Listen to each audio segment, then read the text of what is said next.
सभी को नमस्कार।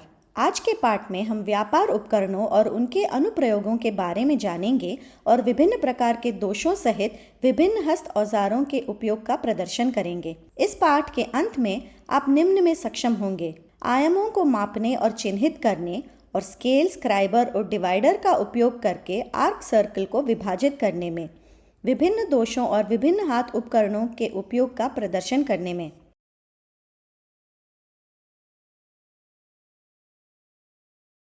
आज हम एक रूलर का उपयोग करके सामग्री में आयामों को सटीक रूप से मापने के लिए कौशल विकसित करेंगे, चाहे पूरी तरह से या आंशिक रूप से। लंबाई को प्रभावी ढंग से मापने के लिए स्टील टेप का उपयोग करें। एक स्क्राइबर का उपयोग करके सामग्री पर अंकन करें और एक विभक्त उपकरण का उपयोग करके आर्क्स या सर्कल को सटीक रूप से विभाजित करें। स्टील रूल और स्टील टेप से मापना। लंबाई मापते समय आप स्थिति के आधार पर नियम को या तो सीधी सतह पर या संदर्भ विमान के समकोण पर रख सकते हैं। स्टील नियम से मापते समय जब भी संभव हो संपर्क चेहरे का उपयोग करें। इसका मतलब है कि नियम को सीधे मापी जा रही सतह के खिलाफ रखना। यदि नियम का किनारा खराब हो गया है या क्षतिग्रस्त हो गया है तो 1 सेंटीमीटर लाइन से मापना शुरू करें। सटीक माप के लिए नियम को वर्कपीस के किनारे के समांतर रखना महत्वपूर्ण है,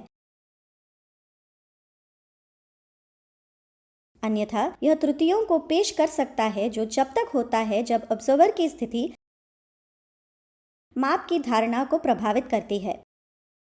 खरोंच या क्षति को रोकने और माप की सटीकता सुनिश्चित करने के लिए स्टील के नियम को काटने के उपकरण से दूर रखना आवश्यक है। बड़ी लंबाई को सटीक रूप से मापने के लिए स्टील टेप माप या उपयोग करना एक उत्कृष्ट विकल्प है। ट्रेंचेस और लंबी पाइपों को मापने के लिए हमेशा ब्रिटिश माप का उपयोग करें।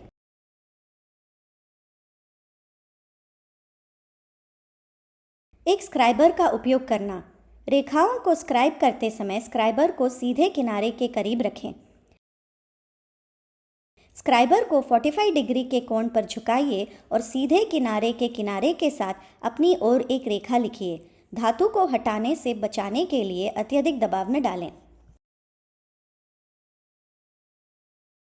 बाएं हाथ के निचले कोने से रेखाएं लिखना अपव्यय को कम करने और सामग्री के कुशल उपयोग को सुनिश्चित करने के लिए एक व्यावहारिक दृष्टिकोण है। यहाँ बताया गया है कि इस विधि को अन्य कोणों से शुरू करने पर क्यों पसंद किया जाता है।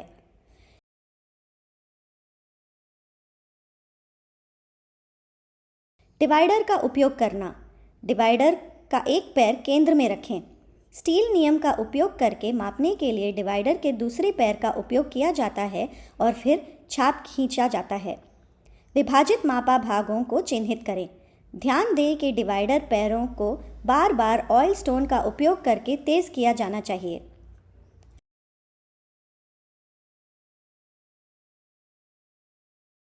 हम विभिन्न दोषों के उपयोग का परीक्षण और प्रदर्शन करना सीखेंगे। Bench vice. एक बेंच वाइस एक पाइप को मजबूती से पकड़ सकता है और विभिन्न कार्यों को करने में मदद कर सकता है, जैसे कि अंकन, फाइलिंग और काटने का कार्य। यह सटीकता सुनिश्चित करता है। Pipe vice. एक पाइप वाइस विभिन्न आकारों के पाइपों को मजबूती से पकड़ सकता है, जिससे उन्हें इधर उधर जाने के बिना सुरक्षित रूप से काटने या थ्रेडिंग की अनुमति मिलती है। यह सटीकता सुनिश्चित करता है।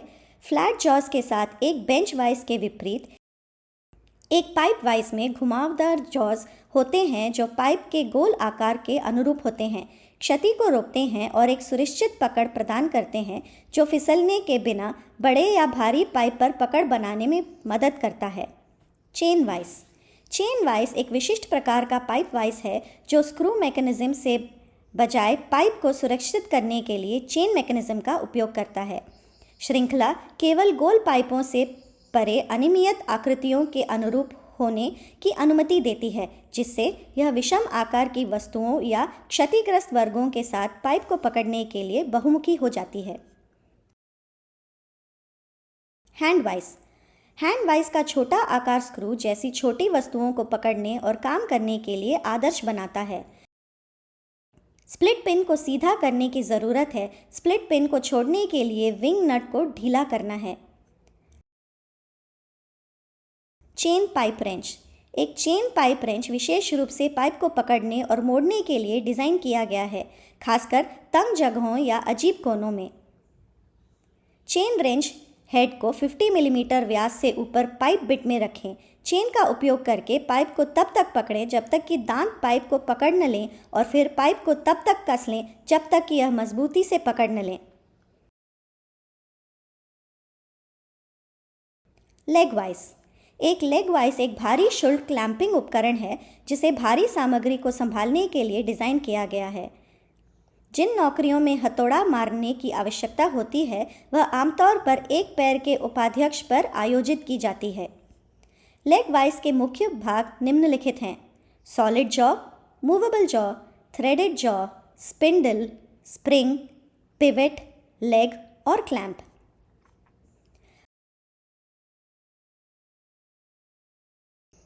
आगे बढ़ते हुए अब हम विभिन्न हाथ औजारों का कुशलता से उपयोग करना सीखेंगे।